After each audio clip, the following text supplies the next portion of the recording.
होली की साफ-सफाई हो गई क्या? कमेंट्स में ज़रूर बताना। देखो आप बोलोगे दीदी भिड़ते ही व्लॉग में सबसे पहले पूछ रहे हो होली की सफाई हो गई क्या? मतलब कि दिल पर एक तीर लगा रही हूँ अच्छे तरीके से। ख़ैर मेरे जैसे दिल पर तीर लगा है वैसे मैंने सोचा क्यों ना आपके भी एक-एक तीर तो लगा ही देती हूँ। वैसे ना हमारे यहाँ भी होली पर साफ-सफाई होती है। आप लोग कमेंट करके बताना आपके यहाँ होती है साफ-सफाई या फिर सिर्फ़ दिवाली पर ही होती है? देखो होली और दिवाली स्पेशली हमारे यहाँ तो होती ही है। तो इस बार होली पर भी साफ-सफाई करनी बाकी है और सही बताऊँ तो होली की सफाई के बारे में जब मेरे दिमाग में क्लिक किया ना, तो मेरा मूड ऐसे हो गया कि भई दिल पे पत्थर रख के मैंने थोड़ी बहुत साफ-सफाई ही करी, बाकी नहीं करी। आज सोच भी रही थी कि होली की साफ-सफाई शुरू कर देती हूँ, लेकिन नॉर्मल ही साफ-सफाई करी मैंने। घर को अच्छे से अरेंज किया, उसके बाद मैं किचन में आ गई। नमकीन खा लेते हैं भई सब लोग, लेकिन नमकीन का पैकेट बंद ही नहीं करते। सबसे ज़्यादा करता है ये हरकत मेरा बेटा, जयदेव। उसको क्या है कि नमकीन का चाव तो है, थोड़ी-सी नमकीन डाल लेगा और फिर उसे खा लेगा, फिर बच्ची वापस इसमें डाल देता है कई बार। मैंने कई बार देख लिया उसे। लेकिन ठीक है, बच्चों की हर गलतियाँ माफ़ की जा सकती हैं और करनी भी चाहिए। फिर मैं किचन में आ गई थी, मम्मी जी ने खाना बना दिया था, तो मैं किचन की साफ-सफाई में लग गई और ना किचन की स्लैब एक बार साफ कर देती हूँ, तो ऐसा लगता है कि किचन का काम निपट गया भई सारा। वरना अगर किचन इस तरीके से गंदी पड़ी रहती है ना, घर में काम करती रहती हूँ, तो यूँ लगता है अरे राम! इतना सारा काम पड़ा है अभी तक तो पता नहीं कब खत्म होगा काम। तो ये चीज़ ना मेरे हिसाब से आपके साथ भी होती ही होगी और वैसे हमारी ओपन किचन है ना तो ज़्यादा दिखता है बल्कि। बंद किचन में तो लगता है कि ठीक है अब सिर्फ़ किचन का काम बचा है वो निपटा लेंगे, पहले एक बार घर को निपटा देते हैं। लेकिन ओपन किचन में सबसे ज़्यादा दिक्कत यही लगती है मुझे तो। और भाई गलती से कोई मेहमान आ जाए घर पर, फिर क्या हो वही वो देखेंगे, बोलेंगे कितना बोलेंगे तो क्या ही लेकिन सोचेंगे तो सही ना मन में कि हाँ, इतना फैलावड़ा रखते हैं ये। ख़ैर हमारे घर पे ना जल्दी से मेहमान आते भी नहीं हैं, हमारे कोई फ़ैमिलियर ही आते हैं तो इस चीज़ का कारण ये है कि एक तो हमारे ऊपर तो कोई मेहमान स्पेशली नहीं आते हैं जल्दी से। क्यों? क्योंकि हमारे नीचे वाले फ्लोर पर ही आके चले जाते हैं। ऊपर जल्दी से नहीं आना होता, बैठक है लेकिन फिर भी नहीं आना होता। और अधिकतर मेहमान हमारे आते हैं ऑफ़िस पर, क्योंकि हमारे घर के पास ही हमारा ऑफ़िस है। बहुत सारे लोग कमेंट करते हैं, "अमन जी क्या बिज़नेस करते हैं? क्या काम करते हैं? आप क्या काम करती हो?" तो मैं बता देती हूँ, मैं अमन जी को बिज़नेस में हेल्प करवाती हूँ और मैं जो काम करती हूँ ना वो मतलब अमन जी जो करते हैं वही मैं करती हूँ। तो आप लोगों को ना मैं एक पर्टिकुलर व्लॉग में ज़रूर बताऊँगी कि हमारा क्या बिज़नेस है, क्या करते हैं और मैं उनके साथ क्या हेल्प करती हूँ, बहुत सारी चीज़ें। और कुछ दिनों में मैं कंटिन्यू लाइव आने वाली हूँ और आपके सभी सवालों का जवाब मैं लाइव में ज़रूर शेयर करूँगी। और हाँ, बहुत सारी बातें भी करेंगे लाइव में। और अगर मैं लाइव आऊँगी तो शाम को 7 से रात को 9 बजे के बीच में आऊँगी और लाइव आने से पहले मैं एक बार अपडेट ज़रूर कर दूँगी स्टोरी के माध्यम से, फ़ेसबुक, इंस्टाग्राम दोनों पर। उसके बाद में यहाँ पर किचन की साफ-सफाई ना बहुत ज़रूरी होती है, सही बताऊँ तो। किचन की साफ-सफाई क्या है कि अगर थोड़ी-सी भी गंदगी छोड़ देते हैं ना, फिर वो बढ़ती ना बहुत गंदी हो जाती है। मतलब मुझे ना किचन में चिकनाई कतई पसंद नहीं है, मेरा स्वभाव ही नहीं है भई किचन में चिकनाई रखना। वैसे खाना बनाते हैं तो चिकनाई होती है और हमारे तो ओपन किचन है, देख सकते हो स्लैब के आगे सीधा फर्श है। तो हम जो भी थोड़ा बड़ा छौंकन लगा देते हैं ना अगर, तो फर्श के ऊपर क्या है दाने-दाने से हो जाते हैं एकदम तेल के बिल्कुल। तो वो बड़े गंदे लगते हैं, फिर नेक्स्ट डे मैं बड़ा अच्छे तरीके से सर्फ़ से पोंछा लगाती हूँ या कोई केमिकल डाल देती हूँ क्योंकि हमारे घर पर ना इसके अलावा बहुत सारे केमिकल आए हुए रहते हैं एज़ अ सैंपल। तो वो मैं बताऊँगी कि क्यों आए हुए रहते हैं। बहुत सारे लोगों के ना मेरे पास कुछ कमेंट्स आ रहे थे, उनका मैं जवाब देती हूँ कि कुछ सवाल पूछ रहे थे वो मुझसे कि दीदी ऐसा क्यों, ये यहाँ क्यों रखा है वो चीज़ें। तो वो मैं आपको आगे बताऊँगी जब वो मैं गौरी के पास जाऊँगी ना तब आपको बताऊँगी, वहीं के लिए सब लोग पूछ रहे थे। और यहाँ पर फिर किचन की स्लैब छोटी-मोटी ही साफ़ करी थी क्योंकि रात को मैं ढंग से साफ़ करके सोती हूँ किचन की स्लैब को, तो अभी ज़्यादा मेहनत नहीं करनी पड़ती है मुझे। और जितना स्लोली मैं इस तरीके से कर रही हूँ ना जनरली मैं काम भी इसी तरीके से करती हूँ, एकदम आराम से बिल्कुल फुर्सत से। और आप लोग कमेंट करके बताना कि आप मेरे जो स्पीड वाले वीडियो को ज जब मैं वीडियो की स्पीड बढ़ा देती हूँ तो आपको ज़्यादा बढ़िया लगता है या ये थोड़ा ऐसा लग रहा होगा आलसी वाली दीदी है ये तो, इतना धीरे-धीरे काम करती है। लेकिन सही बताऊँ तो काम इतना ही धीरे करते हैं और फिर उसकी स्पीड बढ़ा देते हैं तो यूँ लगता है बहुत जल्दी-जल्दी सारा काम कर लिया। लेकिन ठीक है मैं क्या करती हूँ कि घर का काम पता है कैसे करती हूँ? मैं अपने माइंड में सेट करके रखती हूँ, पहले तो मैं सुबह उठती हूँ, फिर घर की सिचुएशन देखती हूँ।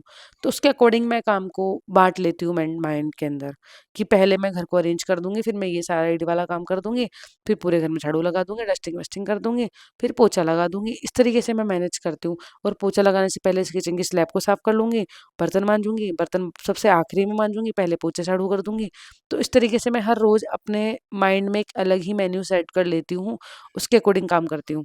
और बहुत सारी चीज़ें ऐसी होती है कि मैं रात को एक छोटी-सी नोटबुक रखती हूँ जिसके अंदर लिख लेती हूँ कि मुझे कल क्या-क्या काम पर्टिकुलर जो कंपल्सरी होते हैं ना वो करने होते हैं, वो लिख लेती हूँ। क्योंकि नेक्स्ट डे क्या है अपन भूल जाते हैं ना चीज़ों को इस वज़ह से।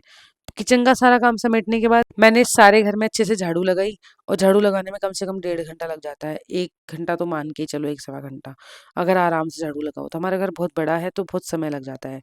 और झाड़ू लगाने के तुरंत बाद पोछा लगा लें तो ज़्यादा बेहतर रहता है, क्योंकि क्या है कि पोछा लगाने के अगर झाड़ू लगाकर थोड़ा-सा गैप छोड़ देते हैं ना तो फिर पोछा लगाने के समय बहुत ज़्यादा गंदा हो जाता है वापस से, मतलब कि मोटे-मोटे, मोटे-मोटे कोई ना कोई कचरे के टुकड़े आ ही जाते हैं। फिर मैंने पूरे घर में अच्छे तरीके से पोछा लगा लिया साथ के साथ ही। और सही में मैं आप लोगों को हमारे घर का यही फ्लोर दिखाती हूँ तो बहुत सारे लोग पूछते हैं, दीदी आप रेंट पे रहते हो क्या? तो मैं बता देती हूँ, नहीं मैं रेंट पर नहीं रहती हूँ, ये हमारा खुद का घर है। और मेरे इन-लॉज़ के लिए बहुत सारे लोग पूछते हैं, दीदी वो गाँव रहते हैं? तो मैं उनके लिए भी बता देती हूँ, बिल्कुल नहीं। एक्चुअली हमारे गाँव वाले जो ज़मीन है वहाँ पर मकान का काम चल रहा है। हमारे वहाँ पर गेहूँ वगैरह की खेती भी है, तो खेती भी की है हम लोगों ने, तो इस वजह से क्या है कि मम्मी-पापा को गाँव जाना पड़ता है, वो भी रोज़ाना, क्योंकि आपको पता है गेहूँ में पानी देना पड़ता है, कटाई होती है, सब चीज़ें होती हैं, बहुत चीज़ें देखनी पड़ती है। खेती करने के लिए मतलब गेहूँ की खेती करना इतना आसान नहीं होता, हम लोग किसान लोग हैं तो देखना पड़ता है खेतों को जाके भी। और हमने किसी को सीर भी नहीं दे रखा, तो वहाँ पानी चलाना, सब चीज़ें देखनी पड़ती है। तो पापा-मम्मी सुबह गाँव निकल जाते हैं और वो शाम को आते हैं, और अब इस समय गेहूँ की कटाई चालू हो जाएगी तो आप समझ सकते हो कि बहुत काम होता है गाँव में भी। मकान का काम चल रहा है तो वहाँ देखना पड़ता है मज़दूरों को, सब चीज़ें देखनी पड़ती हैं। गेट, खिड़कियाँ जो भी लग रही है वहाँ पर वो सब। जब कभी मम्मी जी कह रही थी कि तुम लोग भी एक बार गाँव जाकर ज़रूर आना। जब से मकान का काम चालू हुआ ना हम लोग एक बार भी गाँव नहीं गए। यहाँ के मतलब थोड़ा वर्कलोड ज़्यादा रहता है ऑफ़िस पर, इस चक्कर से हम लोग नहीं गए। लेकिन जिस दिन हमें समय मिलेगा ना तो हम ज़रूर गाँव जाके आएँगे। और मैं व्लॉगिंग के माध्यम से, वीडियो के माध्यम से आप सभी के साथ शेयर करूँगी हमारे गाँव की ज़मीन, हमारे गाँव की खेती, हमारे गाँव का मकान, सब चीज़ें। और जब वो मकान पूरी तरह से रेडी हो जाएगा ना तब हम कभी-कभी वहाँ रहने भी जाएँगे छुट्टियाँ मनाने के लिए। एक तरह से समझ लो हमारा फार्म हाउस वहाँ रेडी हो रहा है। और इतना इतना अच्छा लगता है ना गाँव जाना, मुझे तो गाँव की लाइफ़ सबसे ज़्यादा पसंद है। यहाँ सिटी में क्या है, सब कुछ फैसिलिटीज़ तो है, लेकिन क्या है कि एक अलग ही एनवायरनमेंट जो गाँव में मिल फ़ील होता है ना, वो यहाँ नहीं होता, पता नहीं क्यों? मेरी शुरू से इच्छा थी कि मैं गाँव में रहूँ, लेकिन कुछ रिस्पॉन्सिबिलिटीज़ है, कुछ अब आप बोलोगे रिस्पॉन्सिबिलिटी घर की ही तो है ना, वहाँ ज़िम्मेदारी निभा लेना, लेकिन रिस्पॉन्सिबिलिटीज़ ज़्यादा ऑफ़िस की है भई। अमन जी अकेले हैं, उनके कोई भाई भी नहीं है, तो सब चीज़ें हम दोनों को ही देखनी पड़ती है। और सबसे बड़ी बात ये है कि मेरे फादर इन लॉ की थिंकिंग ऐसी है कि मेरे एक नहीं 2 बेटे हैं, एक मैं और एक अमन जी। उन्होंने मुझे आज तक बहू नहीं बोला, उन्होंने हमेशा से मुझे बेटी ही कहा है या मेरे 2 बेटे कहा है। तो वही बात है भई, सोच का फ़र्क होता है। उनकी सोच इतनी अच्छी है तो वो हमें इतना अच्छा सोचते हैं। फिर मैंने पहने ये मेरे स्पेशल क्रॉक्स, जो कि बहुत ज़्यादा स्पेशल है, देख सकते हो कितने स्पेशल है। अब आप प्लीज़ हँसना मत, फिर बोलोगे दीदी यार आप फ़नी हो। फिर यहाँ पर मैं गौरी के पास आ गई। ये क्रॉक्स पहन के अधिकतर मैं गौरी के पास आ जाती हूँ। गौरी के साथ मैं इसी तरीके से मस्ती करती हूँ हमेशा। गौरी देखो कितने प्यार से ऐसे खड़ी हो जाएगी जब इसकी सड़ाई करते हैं ना। अब तो मैंने हाथ के अलावा ना इसकी ये ब्रश रख ली, कपड़े धोने वाली ब्रश नहीं आती है वो रख ली, सॉफ्ट वाली। जिससे क्या है इसको बहुत अच्छा लगता है, देखो कितने आराम से खड़ी है, उसको बढ़िया लगता है। हाथ की सड़ाई से ज़्यादा सड़ाई इससे होती है इसको। अब देखो मैं रुक जाऊँगी। अब देखना ये एकदम कितनी शांत खड़ी हो गई थी ना, अब देखना कैसे दिखेगी मुझे। अब देखना, अभी आप नोटिस करोगे, बोलोगे दीदी देखो इनमें भी भावनाएँ होती, देखो। देखो ये ऐसे गर्दन हिला रही है ना इसलिए कह रही है मुझे सिलाई करो, देखो सींग से कहेगी, देखो, देखो, देखो मेरे मार नहीं रही है ये, मुझे कह रही है इशारा करके कि मेरी सिलाई करो। अब देखो मैं करके रुक गई ना, अब देखो ये कह रही है कि तुम ना मुझे सिलाई करो, ये देखो। कितना अच्छा लगता है ना, जभी तो मुझे गौरी इतनी प्यारी लगती है। मैं तो यही कहूँगी जो लोग मतलब अ, नॉन-वेज खाते हैं ना उनको तो मैं यही कहूँगी कि ये भी जीव है, इनमें भी जीव है भई, इनको भी दर्द होता है। तो मैं तो मना ही करूँगी, ख़ैर अब ये मत बोलना हमारे रिवाज है ये सब। मैं जैसा सोचती हूँ उस हिसाब से मैं बोली हूँ। हमारे महाराज जी तो बिल्कुल मना करते हैं। मैंने मेरी गौरी को प्यार से किच्ची कर दी, उसके बाद में मैं यहाँ पर दूध निकालने लग गई थी इसका। गौरी को थोड़ा-सा लाड लड़ा देती हूँ ना तो दूध निकालने में परेशान नहीं करती। वरना आजकल क्या है मेरे पास सबसे ज़्यादा नखरे करती है, मम्मी के पास तो इतनी दिक्कत नहीं होती है उनको। मेरे पास क्या है कि सब चीज़ें फ़ॉर्मेलिटीज़ मुझे पूरी करनी होती है उसकी, क्योंकि ये नाराज़ हो जाती है फिर उसके बाद में, और इसका नाराज़ होना भी भई अलग ही लेवल का है। मैं कभी आपके साथ दिखाऊँगी इसको कैसे नाराज़ हो जाती है ये। इसके बछड़े को थोड़ा-सा दूध पिलाऊँगी पहले तो, फिर मैं दूध निकालूँगी, फिर बीच में वापस इसके बछड़े को दूध पिलाऊँगी। मतलब ये सब चीज़ें मेरे से ही एक्सेप्ट करती है, मुझे ऐसा लगता है। क्योंकि इसको पता है कि मैं ही इसकी ये इच्छाएँ पूरी करने वाली हूँ। पता नहीं क्यों, लेकिन कहीं न कहीं मैं भी पीछे रह जाती हूँ। मुझे तो बहुत चीज़ें अखरती है इसको लेकर, इसका बछड़ा हुआ है उसको लेकर, और वही मुझे बहुत दुःख होता है कि लोग बाग पता नहीं क्यों बछड़ों को इतनी तवज्जो क्यों नहीं देते भई। मैं तो खुद बहुत ज़्यादा दबाव में हूँ, क्या बोल सकती हूँ आपको इस मैटर के बारे में। ख़ैर, जो भी है, अब भगवान ने जो चाहा वही होगा। फिर उसके बाद में यहाँ पर मैं इन क्रॉक्स को खोल देती हूँ और ये मस्त लगते हैं भाई। आराम से गौरी के पास जाओ, पैर भी गंदे नहीं लगते, बढ़िया मस्त आराम से। ये वाले क्रॉक्स बेस्ट है। और ये देखो हमारे घर की कलाकारियाँ, मेरे बेटे मेरे जयदेव की कलाकारियाँ हैं ये। घर पे आप सोचते होंगे ऊपर ही कर रखा है, पूरे घर में इसने दीवारों पर ही हाल कर रखा है। खैर हमें तो देखकर अच्छा ही लगता है। जब ये बड़ा हो जाएगा तो पेंट करवा लेंगे। कौन सी इन दीवारों को हम चाटेंगे और कौन सा इनको साथ लेके जाएंगे। लेकिन मेरे बच्चे ने बचपन तो जिया है एटलीस्ट अपनी मर्जी से खुल के, बढ़िया मस्त। मुझे तो खुशी है इस बात की कि दीवारों पे लिखे टेस्ट ने कर लिए वो चलेगा, लेकिन मोबाइल नहीं देखता वो नहीं। वो भी चलेगा, मोबाइल देखता है वो नहीं चलता फिर। कहने का मतलब ये है कि लिकटे कर दिए कोई प्रॉब्लम नहीं है, मोबाइल देखता तो नहीं है ना एटलीस्ट, वो ज़्यादा मैटर करता है। उस पे फिर भी ज़्यादा ध्यान दिया जा सकता है, वो ध्यान देने वाली चीज़ है। इस पे इतना ध्यान ना दे तो भी चलेगा, कोई दिक्कत नहीं है। भई मैंने तो अपने बचपन में खूब लिख-लिख करे हैं दीवारों पे बढ़िया तरीके से। और पापा ने जब हम बड़े हो गए थे ना तब पेंट करवाया था तो कह दिया था कि बेटा अब मत करना। उसके बाद भी मेरे भाई के हाथ में पेंसिल लग गई थी, उसने तो कर ही दिया था छोटे वाले ने। तो अब वही बात है ना कि अपन ने भी तो जिया है बचपन, एक बार अपने बचपन के बारे में देखो। एक बार इन बच्चों के छोटे-छोटे मासूम-मासूम हाथों को देखो। आपको खुद को महसूस हो जाएगा कि भई इनको करने दो जो इनको करना है। छोटे बच्चे हैं यार, प्यार से रखो। इतना भी बच्चों को खींच के नहीं रखना चाहिए मेरे हिसाब से तो। ख़ैर मैं ये नहीं बोल रही जो पेरेंट्स लिकटे नहीं करवाते वो खींच के रखते हैं, ऐसा कुछ नहीं है, मैं बता रही हूँ बस। उसके बाद में यहाँ पर मैंने मॉल से थोड़ी बहुत खरीदारी करी आज। एक तो क्या है आजकल ना आँधी बहुत आती है, तो गेटों के नीचे लगाने के लिए ये लेकर आई हूँ जिससे कि क्या है मिट्टी-विट्टी गेटों के नीचे से जो स्पेस होता है ना हल्का-सा, उसमें से अंदर नहीं आए। बढ़िया रहता है ये, और अभी इस मौसम के लिए बेस्ट है भई, पूरे घर में मिट्टी-मिट्टी हो जाती है इन दिनों में। दिन में अचानक कब आंधी चल जाए कुछ पता नहीं चलता। फिर मैंने छोटी-सी डस्टबिन ली थी सूखा कचरा डालने के लिए ऊपर सीढ़ियों में, क्योंकि सारे कचरे को नीचे ले जाने के लिए समय लगता है। और फिर अगर डस्टबिन नीचे रखी रहती है तो फिर उसको नीचे से ऊपर लाओ फिर डालो, इससे अच्छा तो एक डस्टबिन यहीं रख लो कि साथ के साथ डालते चलो। ये ज़्यादा बढ़िया रहता है तरीका। फिर मैंने यहाँ पर देखा छोटे-छोटे पर्स थे, मुझे बहुत अच्छे लगे, तो मैंने सोचा क्यों ना मम्मी जी के लिए पर्स ले लेती हूँ।